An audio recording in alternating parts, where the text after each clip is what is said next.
Hi hello வணக்கம் friends. நான் உங்கள் டிகேஎம் சத்யா. இன்றைக்கி என் ஒய்ஃப் அவங்க ஃப்ரெண்டு மேரேஜுக்கு போயிட்டாங்க. நானும் என் பையனும் தனியாக வீட்டில் இருந்தோம். அதனால் இன்றைக்கி இறால் பிரியாணி ட்ரை பண்ணலாம் அப்படின்னு சொல்லிட்டு, சண்டே வேறு இருக்குது, இறால் பிரியாணி செஞ்சு கொடுங்கப்பான்னு கேட்டான். அதனால் இன்றைக்கி இறால் பிரியாணி ப்ரிப்பேர் பண்ணோம். இறால் பிரியாணிக்கு தேவையான மசாலா, வெங்காயம் நல்லா அரைச்சி வச்சுருக்கேன். இது என்னோடய பிரத்யேக மசாலா. அதையும் நல்லா அரைச்சி வச்சுருக்கேன். ஒன்றும் இல்லைங்க, பட்டை மிளகாய், பெருஞ்சீரகம், ஜீரகம், மிளகு எல்லாம் சேர்த்து அரைச்சி வச்சுருக்கேன். தக்காளி அரைச்சி வச்சுருக்கேன். இஞ்சி பூண்டு விழுது அரைச்சி வச்சுருக்கேன். புதினா, பச்சை மிளகாய் 2 மிளகாய் 4ஆக கட் பண்ணி வச்சுருக்கேன். அரிசி 5 கப்பு. 5 கப்புன்னா சின்ன கப்பில், வீட்டில் இருக்குல்ல காப்பி சுண்டுன்னு சொல்லுவாங்களே அதில். அப்புறம் இறால் தேவை 1/2 கிலோ. நெய் 100 கிராம் வச்சுருக்கேன். வாங்க இப்போ ஸ்டவ் ஆன் பண்ணிவிட்டு குக்கரை வச்சுட்டு நெய்யை ஊற்றுறோம். நெய் நல்லா சூடானதும் என்னோடய மசாலாவை ஃபஸ்ட்டே போட்டுருவோம். பட்டை மிளகாய், மிளகு, சீரகம், பெருஞ்சீரகம் மற்றும் கசகசப்பட்டை, லவங்கம், பட்டை வகைகள் அனைத்தும் சேர்த்து மசாலா நன்கு வதக்கி கொள்ளவும். பின்பு பச்சை மிளகாயை போட்டுக்கொள்ளவும். அதையும் நன்கு வதக்கிவிட்டு அடுத்தபடியாக வெங்காயத்தை, அரைத்து வைத்திருந்த வெங்காயம், நான் சின்ன வெங்காயம் தான் யூஸ் பண்ணுவேன் பிரியாணிக்கு. உங்கள் டேஸ்ட்டுக்கு நீங்கள் பெரிய வெங்காயம் கூட யூஸ் பண்ணிக்கலாம். நல்லா ப்ரௌன் கலரில் வந்துச்சு பாருங்கள். அதுக்கு அடுத்தபடியாக இந்த பசங்களை வச்சு சமாளிக்கிறதுக்குள்ளே அவங்க ஃப்ரெண்ட்ஸ் எல்லாம் ஒரு வேலை பண்ணிட்டாங்க ஃப்ரெண்ட்ஸ். நல்லா வெங்காயம் வதங்கி வந்துருச்சு. இப்போது கல் உப்பு போட்டு ஒரு கிண்டிக்கிறோம். அடுத்தபடியாக அரைத்து வைத்திருந்த இஞ்சி பூண்டு விழுது போடுறோம். அதை நன்கு வதக்கி அடி பிடிக்காமல் நல்லா வதக்கணும்.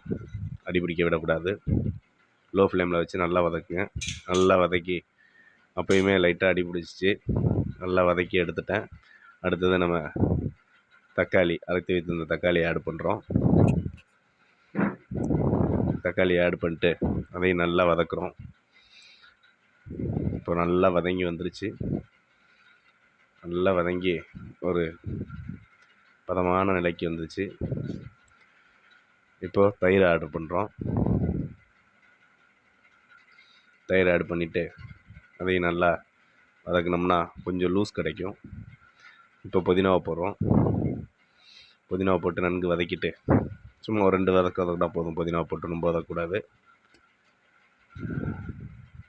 வதக்கிட்டு நம்ம நல்லா சுத்தம் பண்ணி வச்சுருந்த இறாலை அதில் ஆட் பண்ணுறோம். ஆட் பண்ணி லைட்டாக அந்த பச்சை வாசம் போகிற அளவு வதக்கிட்டு, நம்ம அளவை 5 கப்பு அரிசி எடுத்து வச்சோம். அதுக்கு 10 கப் அளவு தண்ணி ஊற்றிட்டு நல்லா ஒரு கொதி வந்தோடனே உடனே பாஸ்மதி ரைஸ் தான் நான் யூஸ் பண்ணேன். அந்த பாஸ்மதி ரைஸ் அலசி ரெடியாக இருக்கிற பாஸ்மதி ரைஸை அதில் ஆட் பண்ணுறோம். ஆட் பண்ணி கொதிக்க விடக்கூடாது. உடனே ஒரு 2 மினிட்ஸில் டேஸ்ட்டு, உப்பு, காரம்லாம் பார்த்துட்டு நம்ம குக்கரை மூடிடணும். மொதல் விசில் வந்துருச்சு. அப்புறம் 3ஆவது விசில் ஆஃப் பண்ணிட்டேன். 4 விசில் வச்சேன்னா விசில் ஓப்பன் பண்ணியாச்சு. இப்போ என்னோடய ஃப்ளேவர் பிரியாணி வேறு பாருங்கள் எப்படி இருக்குன்னு பாருங்கள். மசாலா பொங்கி அதை அப்படியே குப்பரை அடிக்கணும்.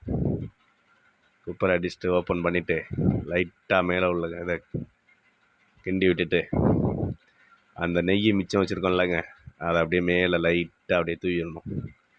100 நெய் நான் யூஸ் பண்ணிடுவேன். தூவிட்டு